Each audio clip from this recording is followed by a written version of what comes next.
I have started this video a couple of times and I'd moved on the chair and it sounded like I did a big fart. So if I do make a funny squeaky noise, that's what it is. That's what it is. Okay, how are you going in isolation? It's the Tuesday after the Easter weekend that I'm filming this, and I must admit, it's the first Easter for me in 33 years that I didn't have what I like to call my Easter feast with my family, my boys and their girls, and beautiful Barb and my hubby's mum and whoever, you know, else is around. But I woke up on Sunday morning, which is usually the day that I have the Easter feast, and I was a bit teary and tragic. Had a bit of a cry, and after the cry, I'm a good crier, a professional crier. After the cry, I was able to let it pass, got out in the garden, did some watering, and it passed over. But it is a time of reflection for many of us, and I have been working with a lot of clients through FaceTime who are really, really doing it tough. So today's episode 2, we're going to have a look at greed. And I mentioned in the previous episode, emotional fitness is all about creating a ritual of self-reflection, of a desire to work inwards. So our physical fitness is all about working outwards and making sure we build our core strength and making sure that we look after ourselves. The shell of the sea turtle, if you like to use that Freudian analogy of the human being, that our external world, the shell, is our masculine, and the masculine does. The masculine is action-based. The masculine is all about how we use our intellect out there in our kingdom, which is the world we build externally. So our intellect, our sexuality, our physicality, how we carry ourselves, how we provide and protect. And the feminine being the beautiful soft part of the sea turtle, our sensitivity, our vulnerability, our connectivity, our spiritual self, our empathetic self. So whilst the masculine does, the feminine is. And one of the common things I'm noticing within myself and with many of my clients who are high achievers, most of my clients are high achievers, and they're doaholics, they're busy bees, and they pride themselves on it. They've just got so much shit on, they're busy. However, not doing, relaxing can be stressful for these kinds of people. So I must admit, I have noticed, for some of you that have been listening to some of my previous footage, I crushed my ankle February 9th. We're now on April 14, and I'm in the last 2 weeks of rehabilitation with it. So I haven't been able to run, I haven't been able to go out there and do my morning exercises. So I've had to really put a lot of work in being more present with my morning meditation. And so I've been doing a lot of deeper meditation, and I meditate on the chakras. And if you haven't heard that word before, or you have heard it and you're not quite sure what it means, chakra is a Sanskrit word that translates, there are a few different translations, but the one we'll use for today is wheel of energy, or energy in motion. And since the beginning of time, there have been constructs of language around helping us understand that all human beings, one of the common themes we have with a physical body is also an emotional body. We've heard of the 7 deadly sins. There's also 7 chakras. There's also 7 stages of grief. What have these all got in common? They're areas where human beings can get emotionally stuck in their internal world. So how do we get unstuck? We go for a work in. We exercise, we move energy like we move our muscles through rupture and repair. When you want to build muscle mass, you rupture it a little bit. You want to be careful you don't tear it or damage it, but you rupture it and then it repairs and it builds muscle mass. Now, the slings and arrows of life, we all get ruptured, we all get wounded. Some of us get traumatized, and that takes longer to heal, and you often will need therapeutic intervention if you've had trauma. I personally had a childhood of trauma where there were 2 predatory males at me from a little girl until I was about 9, one inside of the home, one outside of the home.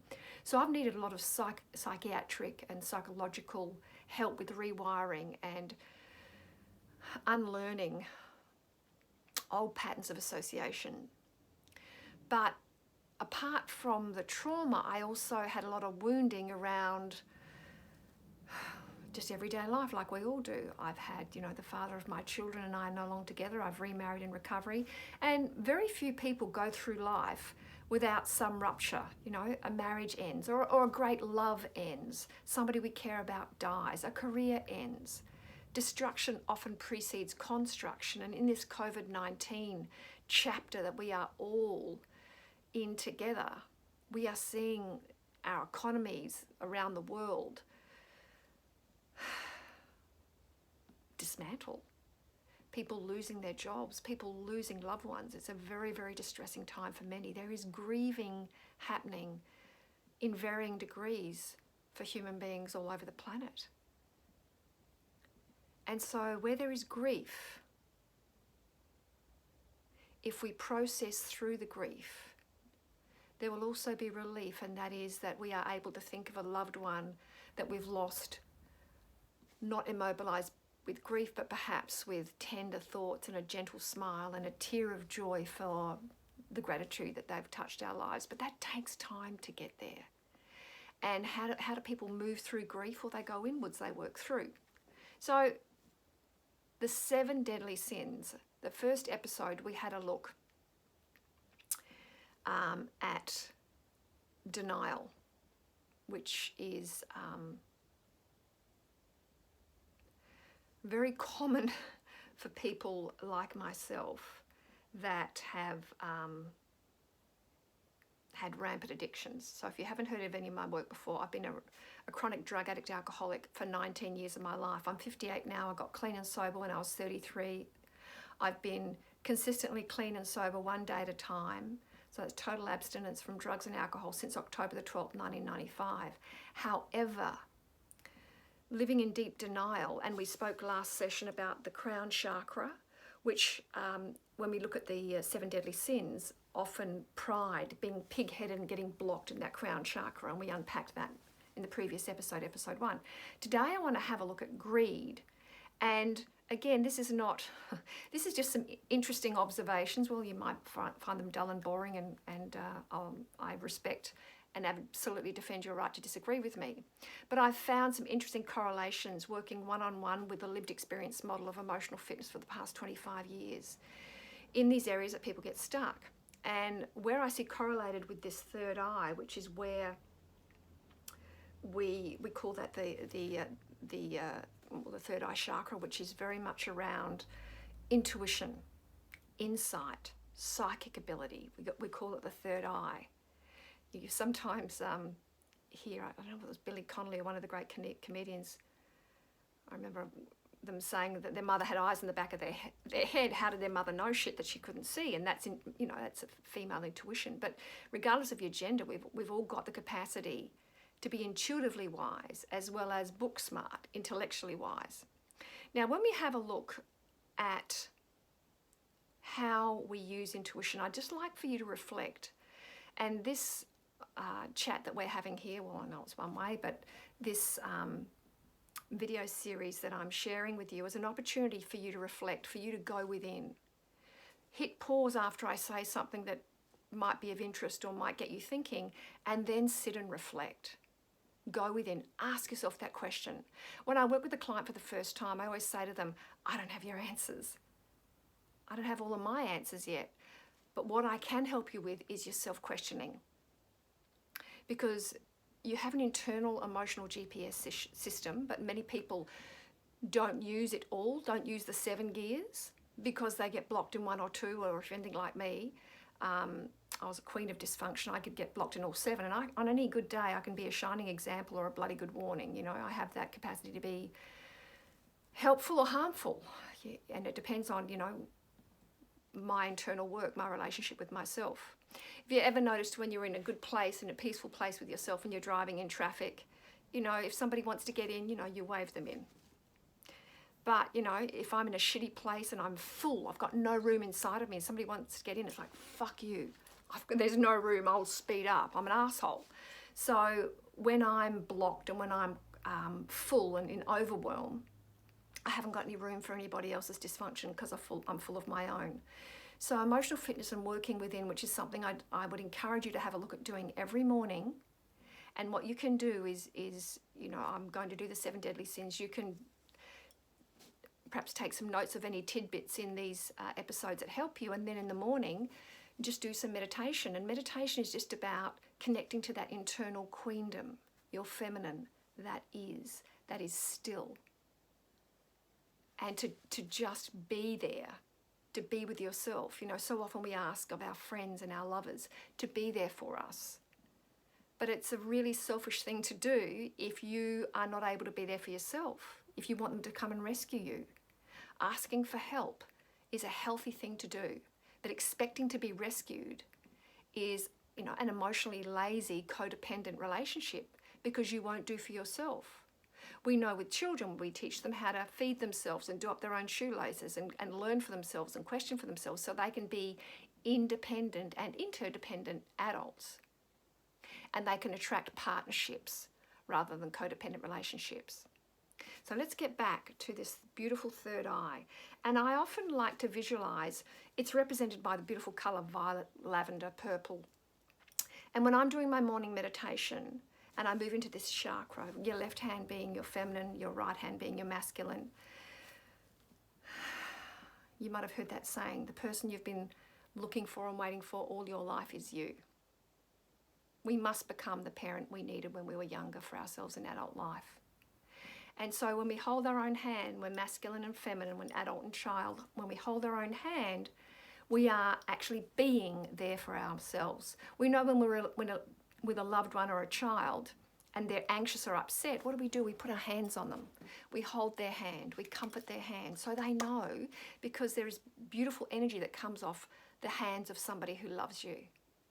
When they put their gentle hand on your cheek, or when they ruffle your hair, or they put the hand on your knee, or they reach and hold your hand and give it a squeeze, they're saying, I love you and I'm here for you. They are being present. We'll find we become a lot healthier in relationships the better we get at being present for ourselves.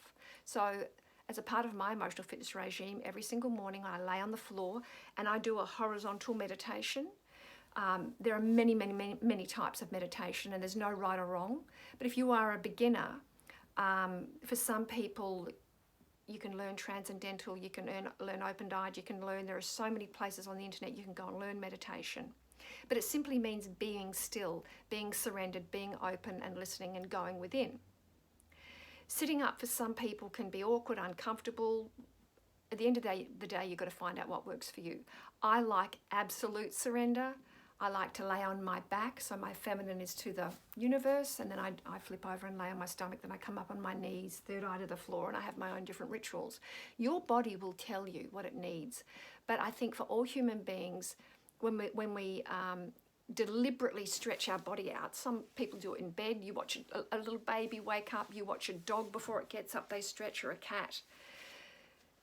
The first thing I do is get out of bed and then go and do my meditation, and I do some journaling. I have different layers of meditative practices, but laying on the floor and stretching and imagining that my veins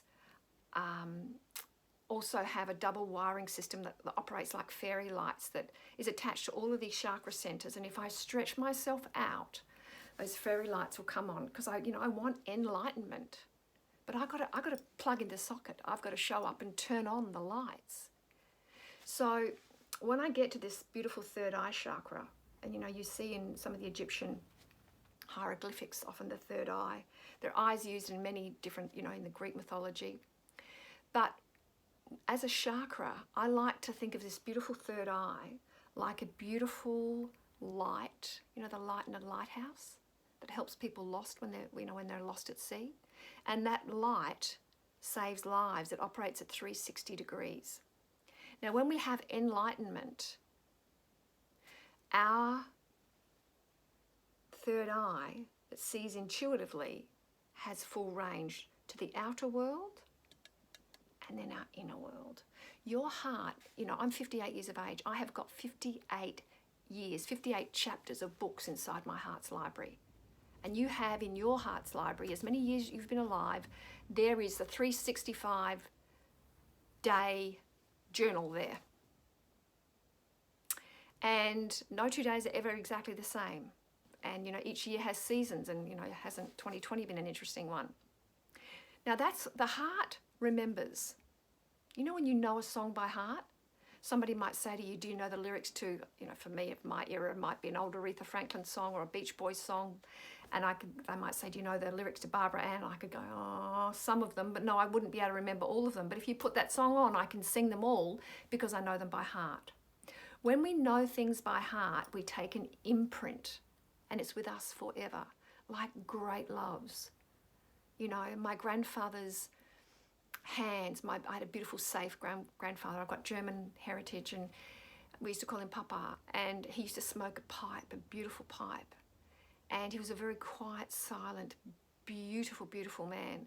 And I remember holding his hand, walking along the beach in Glenelg, and on the way home, because he was just such a lifesaver. He is where I downloaded my belief that good men walk the earth, and thank God for him. Beautiful Taurine man. The man I'm married to, I've been with for the last 16 years, is a very hairy man like my grandfather, and who does, you know, lots of woodworking and leatherworking and things with his hands like my grandfather used to do. And he's also a Taurine. And there's a lot about him that just echoes safety and strength. And he loves me deeply. I can see how he loves me through his eyes, like I could see with my papa. My papa had beautiful brown eyes, and so is my husband. So there's some docking points, and there's a tone in his voice that I came to recognize because my grandfather helped me download the app. And I remember I would drive home in the car and smell my hands because the tobacco he put in his cigar, in his pipe, was like an old port tobacco. And my husband's not a cigarette smoker, but every now and then he'll smoke a cigar, and it's just a lovely sensory memories. I know them by heart. I also have memories that I know by heart that are trauma triggered around predatory men. Now, we can't change what we can't see. And when I first got clean and sober, my intuition worked, but only 180 degrees. And so if you think of this beautiful, beautiful purple violet light that moves like a pupil 360 degrees in your forehead, many people, it only works the 180. So it's all about the external world and wealth in the external world. Now, there's nothing wrong with wealth in the external world. Who doesn't love a beautiful pair of shoes and some lovely fragrance and to go to dinner and to travel the world? My God, we all deserve the beautiful things in the world. There's nothing wrong with reward and, you know, striving for excellence and wanting to achieve and work hard. However, without the capacity to go 360 inside, we become empty shells. And I have clients that come to work with me that are beautiful human beings, but they have no insight. They haven't learned how to use insight. They haven't learned how to go within. They haven't learned how to open their heart's library and access all of the wisdom that is sitting there, dust covered. Their heart's library has a lock on the door, and they have the key. But you've got to show up and want to use that key. And the key is love and light. And enlightenment's all about showing up for yourself with love and light. You know, and what does light do? Give us understanding. You know, a child having a nightmare in the middle of the night because there's a monster in their room, and the parent comes in and turns the light on and shows the child that it's not a monster. That's their dressing gown on the back of the door. With enlightenment means understanding. And then we no longer need to be afraid. We can relax and we can connect. But many clients that come to see me are afraid of their heart's library because there is shame, and they don't have the tools for the job, and they feel incompetent, and they feel overwhelmed, or they feel invisible, or they feel betrayed, or whatever they feel. It's a big feeling. Now, emotional fitness is about being able to sit with a big feeling to build an emotional core, which is what we do through the meditative state. No different to a personal trainer that'll help you work on your core strength. Because without core strength, you know, you're vulnerable. Without physical core strength, we need a physical center of gravity, and we need to build that core strength, as we do with our emotional core strength. But, you know, we don't just go to a gym once or twice, or a personal trainer once or twice and then nail it. It's through repetition. It's through a daily ritual, a daily routine of looking after our physical fitness.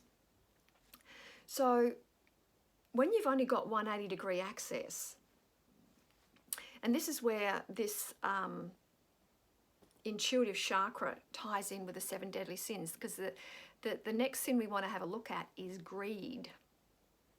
Now, I have sometimes people say to me, what's the difference between greed and gluttony? Isn't gluttony one of the sins? What's the difference? Greed is more about what can I collect more of, whereas gluttony is more about consumption. What can I get inside of me?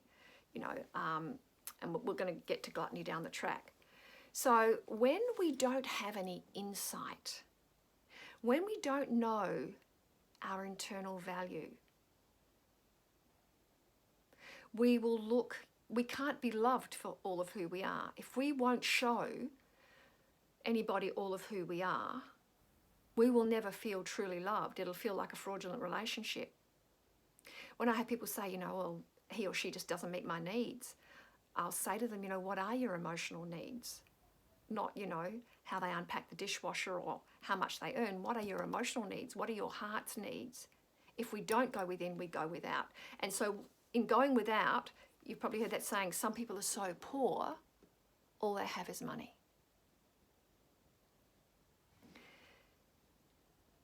Insight is about using our heart's wealth and experiences, the emotional libraries that we have archived, about being able to pull out any year at any time. And I can now talk to you about, you know, being a little girl that was traumatized by predatory men. I can talk about my promiscuity. I can talk about my suicide attempts. I can talk about crushed marriages. I can talk about so much of my dysfunction, because I have oodles of it, without shame or blame these days. Not all the time, but most of the time. And if I get it wrong, I can apologise and clean up my mess, say sorry, write a letter of apology, whatever I need to do. So getting back to greed being about collection. If you haven't seen the movie I think it's The Wolf of Wall Street with Michael Douglas, it's a movie about greed.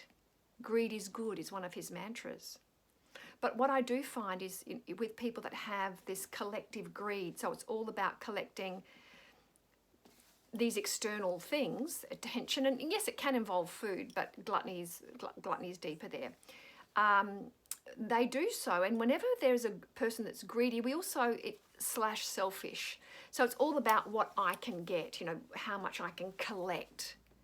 And you know, we talk about hoarding as well. There are people that hoard newspapers and books, and you go into their home and they're hoarders. But there are other people that hoard wealth, that hoard attention, that hoard prestige and power. But they get it through force and fear. It's forced. It's not heartfelt. True power is peaceful, is driven through love. Greedy power is driven through force and domination. So, if we get back to this beautiful light, when I first got clean and sober, it was like I needed to, first of all, you know, we often hear people say that, you know, we should be kind to others and we should love thyself. They are beautiful concepts. However, for people that don't know how to be kind to themselves or love themselves, it's just a half-hearted plight, because their outward shoot they do for everybody else, but they're emotionally bankrupt at home. And you know, when you say to somebody, just learn to love yourself, and you know, you start rattling off all these beautiful spiritual platitudes, which are beautiful, but just to love those, it's very hard to love somebody you don't like, and it's very hard to like somebody you don't know. And it's very hard to even want a relationship with somebody you don't know. Now, when I first got clean and sober back in 1995, I didn't go into my heart's library. That was bolted and shut and compartmentalized, and I lived in the external shell. And so I was emotionally malnourished. When we're emotionally impoverished, we need to collect more from out there because we're malnourished. You've heard the sayings, you know, the lights are on, but nobody's home. So it's all about what we can collect, the affirmation, the validation. And nothing will ever be enough, and that's greed. Because what's missing is us, a connection to ourselves. So whenever you see a greedy, selfish person, yourself included, the last thing you want to do is shame them and name call them. what that behaviour is an alarm for is that person feels that they need to prove themselves because they don't know their worth. They need what they've collected to give them prestige and power because they don't understand they're enough. They are enough just being themselves. And somewhere along the way, they've downloaded an app or a tape where they were taught that if they were just being themselves, that wasn't enough. They were lazy, they were too much of this and not enough of that. And so they taught, don't just be who you are, you've got to get out there and do to achieve. You've got to have. You've got to collect, and you show your worth that way. It's all about keeping up appearances. So there are times when we are selfish. We want more than our fair share, and we get greedy. We get self-absorbed. We get one-eyed. And when we are like that, and if you've observed any of your behaviour that's like that, and I certainly know in myself, when I start, I've got a term I call bossy fuss bum. When I start getting bossy and I start getting demanding, I'm wanting someone to fill the void for me because I don't want to do the work. I don't want to be present to me, so you better be doubly present to me. I remember a very affluent person saying to me once, I hate being on my own. And the thing is, there is quality solitude and there's isolation. And we talk a lot about the word isolation with COVID-19 happening at the moment.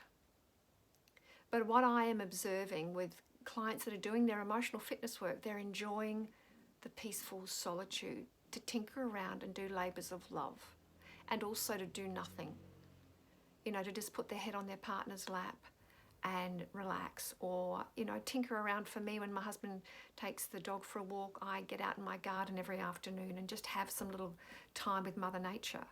I have little rituals that are just about quality solitude, and this is a good time for you to question yourself. So isolation is fear-driven, when we are disconnected from love and we are just in that 180 degree. I can't go to a restaurant, I can't go and see my friends, I can't go shopping, I can't go here, I can't. And it's all about, I can't get my needs met from out there. However, if you're in a place of quality solitude, you could see it as an opportunity to emotionally renovate and to have a look at where you're blocked. I've noticed myself having, my husband had to kind of put his hands on either shoulder and say, sweetheart, you don't have to cook every day. I've been, for many of us, we've been cooking and eating because it's something that does bring me joy. Being somebody that goes to recovery groups and runs recovery groups, not being able to get that connection in a group format has been an issue. So I've been doing a lot of phoning a friend. And I have some, intimate friends in recovery that I can call and just tell the truth to. I'm struggling with this. I got sugar drunk over Easter, and okay, I don't use drugs and alcohol, but I can certainly get sugar drunk. I can certainly, just looking for that chemical high in the brain where you just overload with sugar, or weapons of mass distraction, just what I call mouth hunger. When we look at addiction, I'm certainly what they call an oral compulsive. So often many people that smoke or drink a lot or have food issues, often it's all about the oral comfort. For others, they like to get tattooed, they inject drugs. There is a different form of comfort through a different portal in the body. Some people like to gamble and spend. There are different ways of getting that hit. Now, if you're somebody like myself that's an oral, compulsive oral person, I need that oral comfort. It's often mouth hunger. I'm not hungry. So the way I intercept that, I always have bottled water next to me, and for some of that it's just that oral comfort. But, making sure I've got some chopped up carrots or some some popcorn or some fresh fruit, so that, you know, and I choose like really crispy, a beautiful pink lady apple that's very crispy, or some carrots, so I get all that mouth traffic. You know, you get the entertainment in the mouth, you're having a party in your mouth, but you're looking after your body. You're not trashing it like a nightclub with, you know, getting sugar drunk, or, you know, getting carb stoned, so you're so bloody sedated that you know, for me, I get very disappointed when I really overload myself, because when we look after ourselves and we're self-nurturing, but also to understand that we're bored or we're comfort eating, you know, and look for a healthy solution, you feel a lot better about yourself the next day. But when you get a case of the fuckets, you know, so I would say to clients, you either feel it. If you want to heal it, you got to feel it. And people that don't feel it get a case of the fuckets. So, fuck it, I don't want to feel it. Fuck that, I'll cook. Fuck that, I'll eat. Fuck that, I'll shop on the internet. Fuck that, I'll watch some porn. Fuck that. Fuck having a big feeling and facing the fact that I feel isolated when I'm alone, because I'm not home. Home is where the heart is. So if you're noticing that you're getting a bit self-absorbed or a bit selfish, or getting a bit greedy, buying things online, or wanting to collect stuff while you're in isolation, if you start to work some emotional muscles, if you start to work and get into a meditative space every morning, isolation, which is fear-driven, will shift into quality solitude. And there's something lovely about also being able to share quality solitude. I know sometimes, you know, my husband might just be reading something, or, you know, he'll just have his toes on my lap or whatever. Sometimes just being with somebody in silence where you don't have to talk, or, you know, he might be, you know, I might be out in the garden and he might be doing something else, just to be able to be in quality solitude where it's nice to have the other person around, but you don't need anything from them. You know, anyone that's had a beautiful baby fall asleep on their chest, you don't need anything from the child, just being near them in that stillness, in that feminine, sensitive state, recharges the heart. So if you're needing, you know, if you're finding that, you know, intuitively you're making poor decisions, you're not articulating, which is about talking about your heart's library and the things you're feeling. I had a client say to me earlier today, you know, they're working in an industry where they're hearing a lot of devastated people out of work, crying on the phone. And you know, their former job was not so much, it was more about managing these people, but now people are breaking into tears and crying. And this person was saying, you know, I'm coming home from work and feeling so guilty that I'm so drained. And this guy's not a married person, but he shares with some flatmates, and was saying, you know, I feel like I don't want to bring other people down, and I've got to be up. And as I said to him, you know, you're a human being. You're allowed to have big feelings, and you're allowed to have hard feelings. And if somebody says, you know, how are you? And you're struggling, just sort of say, having a tough day, I'm struggling. You can own that. Because, you know, when we edit, we self-abandon. Now, you don't have to tell everybody everything, and this is why I pay for therapists, and I have a beautiful fairy godmother in my life, beautiful Barb, who is a woman in recovery that I share very, very intimate things that are sometimes too intimate for friendships around all of my dysfunction, because she shares freely with hers as well, because she's also an addict in recovery, and we can go to some very dark, dysfunctional places when we isolate and start to get drunk on our fear and start to catastrophize all of our character flaws and minimize the things that we are getting right, you know, that we are a work in progress and we're not supposed to be perfect. And, you know, it's a time for emotional homework. Solitude is a time to clean house and to self-care. So if I can encourage you after this, this episode, perhaps tomorrow morning,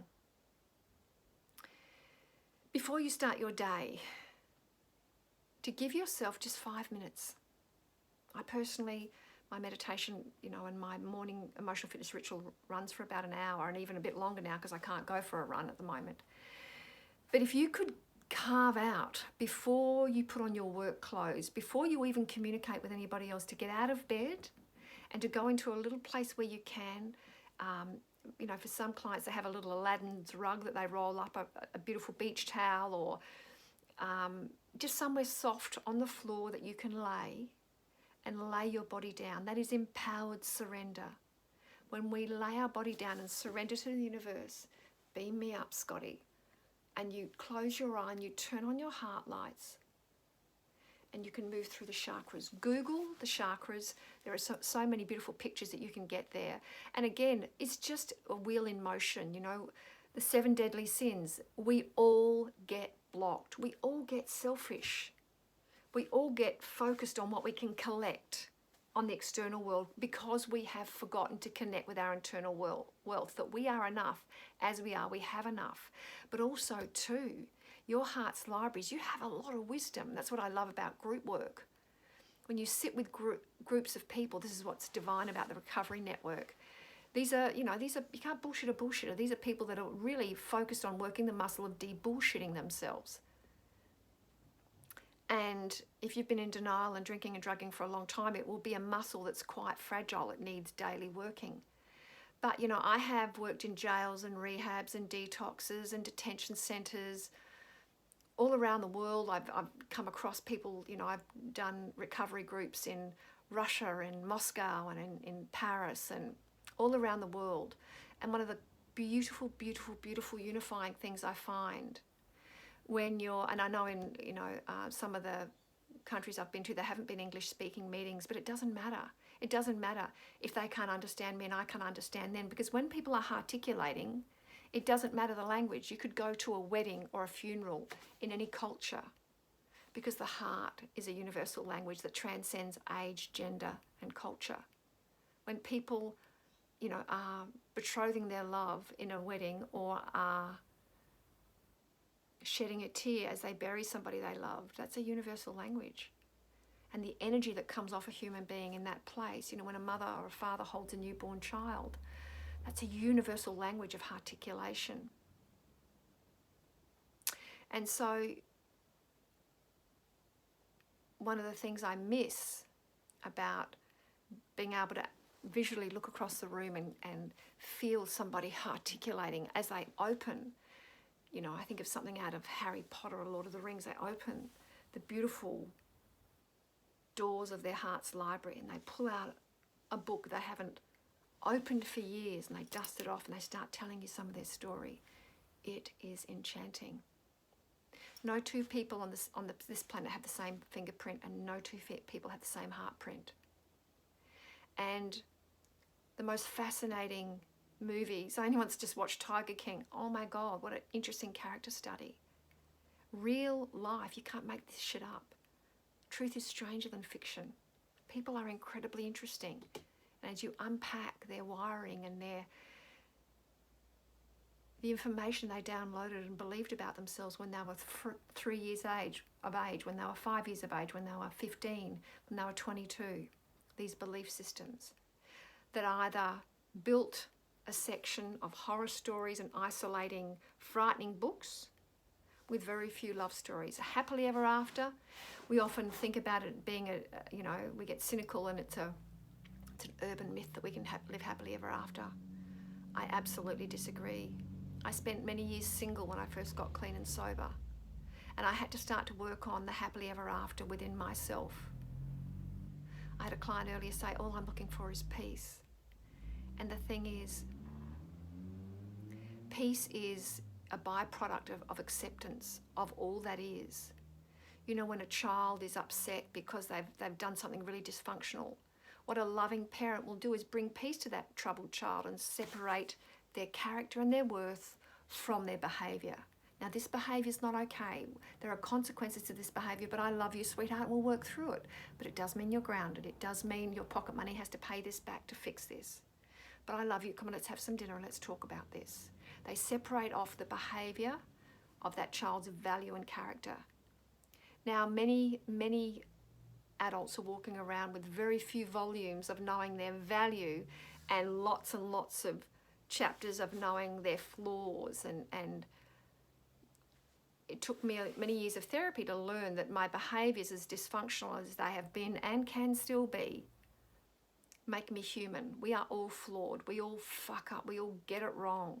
We all get blocked. You know, we all get prideful. We all get selfish and, you know, and greedy. We all get lazy. We all go into fight or flight. We all get jealous. We all get gluttonous. We all get lustful, and we all get angry. Some of us get stuck in some areas more than others. Me, I'm fluent at getting stuck in them all.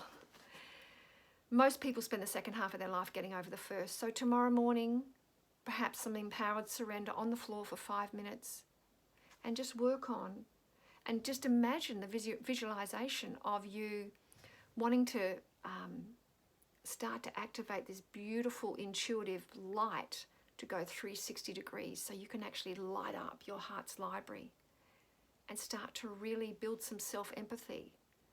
You know, you wouldn't harshly judge another who'd had some of your hardships, but maybe you judge yourself. And maybe some of the scripts in those judgmental pages don't even belong with you. They're just scripts you learned. I hope some of that was useful.